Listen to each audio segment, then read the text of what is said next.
Well, in this episode of Beyond the Closing, we talk with Bryan from LeaderOne Financial, and we're actually going to be discussing what type of financing is best for you. This episode of the podcast is brought to you by First United Land Transfer. Enjoy the conversation. Michael, thank you so much for being here, man. It's great to see you. Happy New Year. Happy New Year to you. Yeah, buddy. I appreciate you coming over and talking to us about the many opportunities and the many things that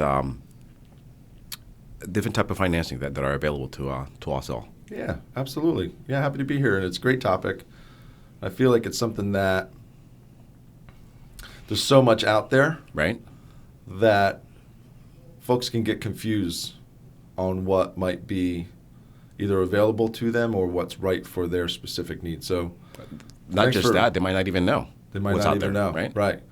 Yeah, information is so in our face anymore. Indeed. Right? And it's who's the trusted source to obtain that information from. And so thanks for putting this platform out for people that they can go to and just maybe pick up an idea or two or a thought or something, and I'm happy to help.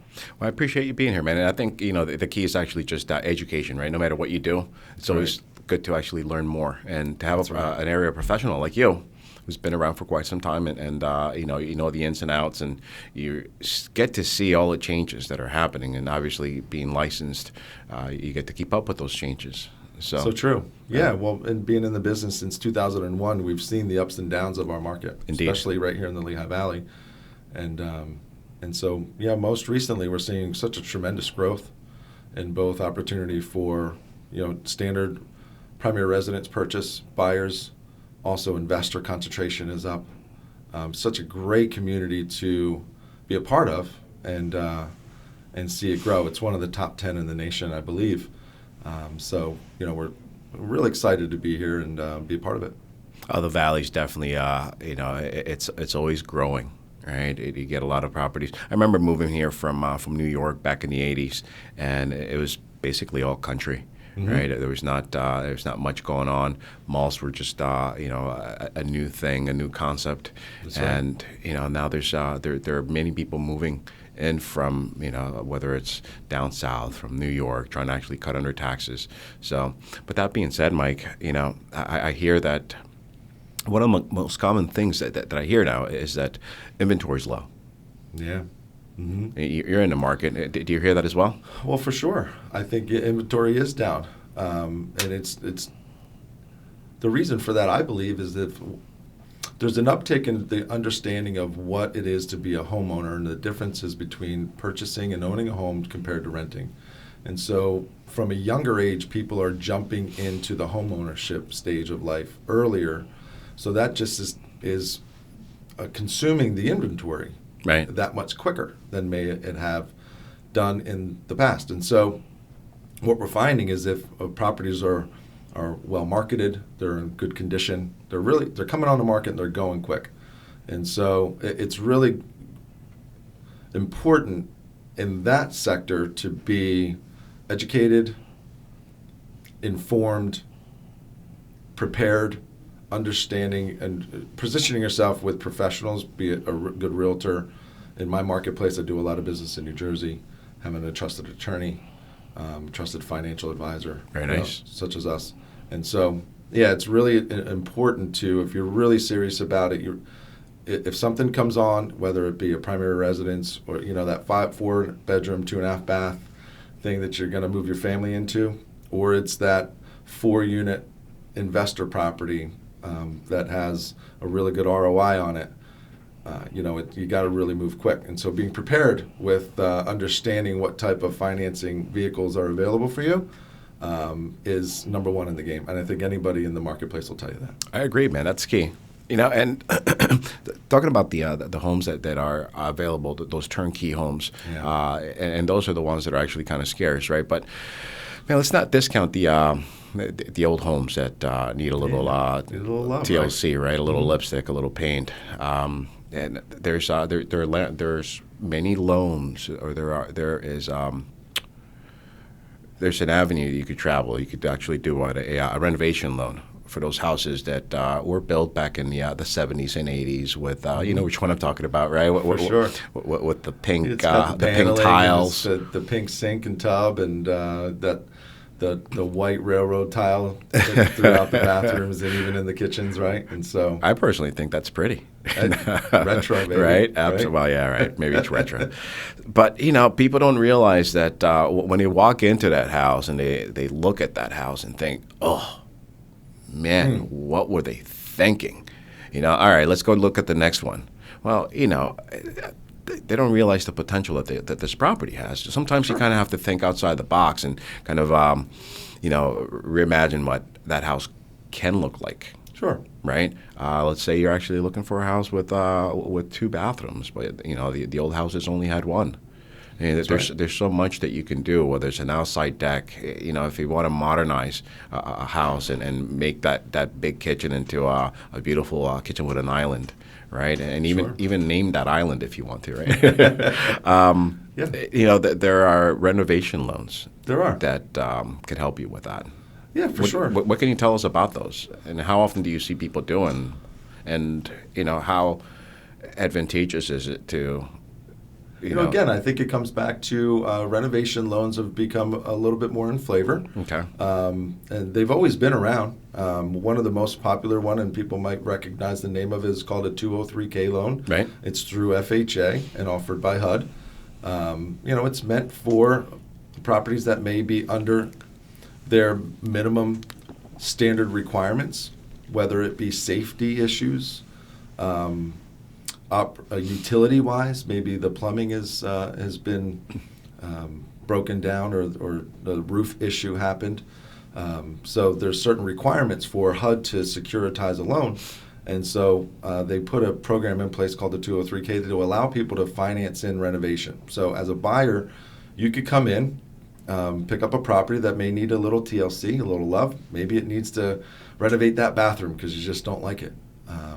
But you can finance in those repairs as part of your overall project, overall structure or vehicle to get into that house. And so, you know, most commonly, people will watch HD TV, or they'll see some of these programs on Bravo where it's the Chip and Diana's, and they're really taking a broken down property and making it their own. You can just do that too, and if it takes $10,000 or $100,000, you can finance in that as part of your purchase money to buy that property. You know, let's not discount the person who's actually trying to sell that house, right? Very true. To make the property marketable, but they don't have the means, they don't have the funds to actually go out and, you know, they're trying to get rid of the house for whatever reason, sure. Right?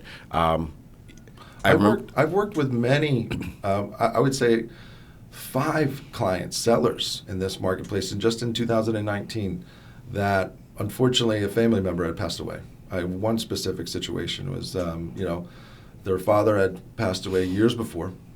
But mom remained in the house, was doing well, but then she was, she got to a point where she needed some 24-hour care. Right. So they had to make a decision to get her some support there, and what they needed to sell the house. That was part of actually the requirement to get her into the care. But, that house hadn't been updated since the 70s, maybe the 80s, and, it wasn't really going to drive what the market could for that home. Just because of the overall, people walked in, just what you said earlier, it's, it just didn't take the eye right off the bat. So they decided to do a quick renovation refinance. They were able to absorb the mortgage, the finances, the very small that she had on it originally, but they extracted some funds, updated it, made it an absolutely beautiful property, and it sold in 5 days for over asking price. And so the sellers were actually able to bring that property up to current standards that most people would walk into a 3-4 bedroom home looking for to move their family into. And that's so important these days to actually make your house marketable.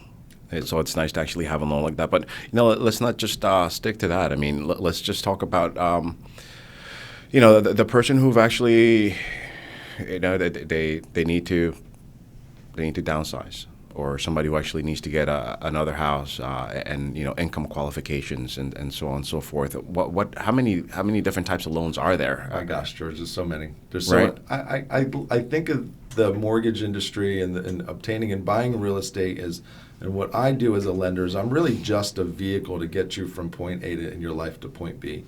And so whether that's what we were talking about with buying your first home, or you're fixing it up and you want to do something, you're an investor that wants to buy that 1 to 4 or 8 unit property, or whatever your interests are. There's so many different mortgage options available to you.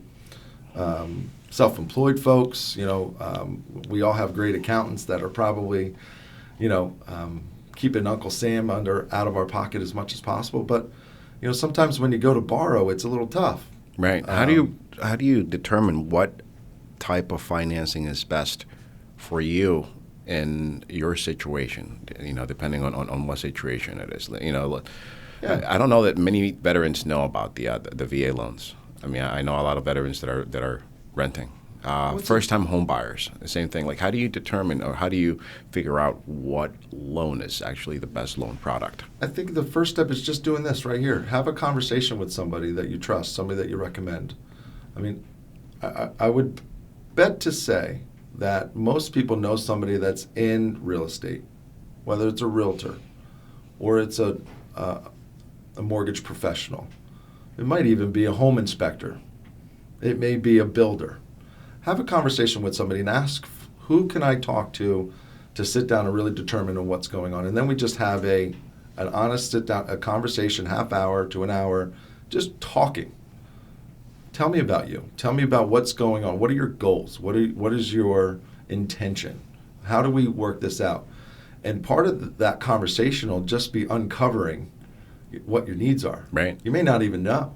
You may not even realize it, but the conversation will bring that out. And you brought up a veteran. That is so true. And so some veterans are very reserved and they don't want to. We're both veterans. I don't walk around every day telling everybody. It's people that I don't walk around chest out. I'm a veteran. But guess what? I'm very proud of it. But had I not been in this business, I wouldn't know what the Veterans Administration has available for homeownership. And so I feel like it's something that you just have to ask somebody. Oh, by the way, are you a veteran? Well, yes, I am. Well, number one, thank you for your service. That's first and foremost. But secondly, there's a fantastic, it's the absolute best mortgage option that's out there in the marketplace. And it's just asking somebody, hey, by the way, are you a veteran? Yes, awesome. Let's talk about that. If not, what else is in your life that you have? What else could there be? Are you self-employed? And so you have to, you just have that conversation, talk to somebody about what's going on in their lives, and it just circles around and we figure that out. We bring that wide spectrum down to a very fine tuning. Hey, these are the 3 programs that we're going to focus on. It starts at 20 or 30 options available. We usually can narrow it down to 2, 3, maybe 4 options that are going to make sense for them. Then it comes down to location, property itself. It all kind of works itself. There's many other loans that people don't know much about, I guess, through USDA, and finding the right section, I guess, for a USDA loan. How do you go about that? How do you know? Who do you ask? I guess it all depends on where you want to live, I'm assuming, right? For anyone who's a first-time home buyer, how do you know that you qualify for that type of loan? Let's start with, what is it? What's a USDA loan? USDA? Sure. Right. USDA is for well-qualified homeowners that haven't been able to save funds for down payment. It's great it's a 0% down financing. Mm-hmm. It's really based on rural housing areas. Right. So when you think of rural housing areas, it's outside of like large populated city limits. Okay, so your Allentowns, Bethlehems, Eastons, in Center City, Phillipsburg, those aren't going to be in a concentration for rural housing. Right, of course not. Okay, but you get outside of there, and it's a fantastic opportunity to not have to have a down payment. It's a reduced mortgage insurance. Interest rates are great because it's offered by the federal government, so that's the securitization of the financing. And it's one of those things where it's not for everyone. Right. But it's if you're just happens to be, we look at individual properties mostly. And so when we're in that engagement of, hey, what's happening when you're looking for a home, you have a three-headed monster that's there. You're looking, your realtor's looking, and then you also should be consulting with your mortgage professional throughout the entire process. Very true. Not just at the pre-approval stage, hey, yeah, you're good to go, and here's a number that you should go shop for. Let's keep that dialogue open. When I work with people, I say, hey, I give them a call. Are you looking at any houses this weekend? Awesome. How many? Can you send me those addresses? Let me work some numbers up for those based off the programs that are working for you. And oh, hey, by the way, this one is qualified for USDA. Let's take a look at that one. It may help you determine which property makes most sense for you. And you really don't know that when you're just saying, hey, let's take a look at these 15 properties and we're just going to go out and take a look at them and then come back after the fact and look. It's really good to know it before you actually go. You know what? And it's so important, too, that to keep that communication going, because just, you might qualify for a $250,000 home, but only in a specific area, right? That $250,000 home, for example, I know taxes in one municipality could actually be a little bit less or a lot less than other municipalities. Mm-hmm. So those taxes, that monthly payment will actually get you above what you're able to afford. Even though it's the same $250,000 home, you are now getting into a higher payment due to the fact that taxes are different in that municipality or that county or so on and so forth. So that makes it. It's so true. You can take that $250,000 home and just pick it up and put it in the next town over, and your payments could swing by $100 to $200 a month. And to most people, I know for me for sure, $200 a month matters. And so, you really want to be informed of. I can't go back to that word enough about being informed by the right information. And what to look for and when you're looking for it is so important. Taxes are such a great deal. The money itself, interest rates are so good right now. The money itself is not as much of a factor. Yes, it matters. But when you look at the property and you can swing from $5,000, or let's say one property is $5,000 to $8,000, that's $300 a month almost. Indeed. That it probably sways you. From do we even look at that property? Because the finances itself is, you hate to go look at a property, you fall in love with it. Your kids love it, they're running around, you just envision Christmases and summer picnics, and you just absolutely love it, right? And then you come down and you talk to you talk about the numbers and gosh, that's outside of our comfort zone. Why did I even look at it, right? And so you put it on the back burner. We're just decided we're not going to do it, but then every home you go look at after that, you compare to that home. And so then it comes down to, hey, maybe there is a unique way that we can structure things and make that property happen for you, or maybe it just doesn't. And then so it's about the experience. And so we want to make sure that you have the best possible experience from start to finish. And it starts at just knowing your numbers and knowing what works for you. So really, when you're out there, it sounds like you should almost be shopping for, it depends on the scenario, of course, you should be shopping for a monthly payment that's comfortable for you, not necessarily the actual price of the house. I find that most to be true. Most of the time, you'll have your exceptions with your downsizers, or your, the folks that are on their third property. They get the game. They understand what they're looking at. But I feel like the majority of our marketplace is either first-time home buyers, right, or that second purchase. And so there's still education to be had there. And so you are looking at monthly payment mostly. I know the clients that I work with, by and large, their primary focus is, what is my monthly payment? How much can I afford? What is my down payment requirement? And then it comes down to helping them understand resale value down the road. So there's a 5-year plan. Hey, this is a mortgage position that's going to get you this type of equity in 5 years. Or if it's more longevity, it's 10 or 15-year plan. We look at all those things. I think first and foremost, it's monthly payment. And so it's really important when you're starting your search, you really hone it in on monthly. So, Mike, I was actually hanging out with a couple of people this weekend, and one of the conversations were adjustable rate mortgages. And I didn't realize how people are deathly afraid of an adjustable rate mortgage, where I personally find that an adjustable rate mortgage is a great way to actually own more for less, especially since I've noticed a trend. We normally end up refinancing our homes within the first 5 years of living there for one reason or another. Mm-hmm. So am I wrong? You're not wrong at all. I think statistics will show you that either you're going to refinance or sell a house in 7 years. Right. I think statistically that's the number that we can look towards. I think people are mostly afraid of the adjustable rate mortgages because of the name. It's the name. It's the condensation that's been put into the marketplace from years past.